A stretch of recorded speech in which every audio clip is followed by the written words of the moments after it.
അങ്ങനെ ഇര എന്ന് പറഞ്ഞവരുടെ മനസ്സിൽ ഒരു ഒരു ഒരു ഒരു ബാഡ് ഇംപ്രഷൻ എന്നല്ല, ഒരു മോശം മനുഷ്യൻ എന്നുള്ള രീതിയിലേക്ക്. ഞാനിപ്പോൾ നാളെ നിങ്ങൾക്ക് ഏറ്റവും പ്രമാദമായൊരു കേസാണ് ദിലീപ് എന്ന് പറയുന്ന ഒരു പ്രമുഖ നടൻ്റെ അടക്കമുള്ള 9 പേരുടെ കേസ്.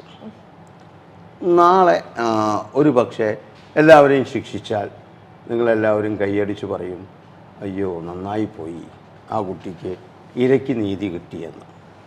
അപ്പോൾ അതിൽ 10 പേര് പറയും, ഇരയ്ക്കൊക്കെ നീതി കിട്ടി, പക്ഷേ ദിലീപിനെ ശിക്ഷിക്കണ്ടായിരുന്നു എന്ന് പറയും. ഇനി മറിച്ച് ഇവരെയൊക്കെ വെറുതെ വിട്ടു എന്ന് പറയും. അങ്ങനെയാണെങ്കിൽ നിങ്ങൾ ആരെ കുറ്റം പറയും? ഇരയൊന്നും കുറ്റം പറയില്ല. നിങ്ങൾ കുറ്റം പറയുന്നത് ആ കേസ് നടത്തിയ 9 പേരുടെ അഭിഭാഷകരെയാണ്.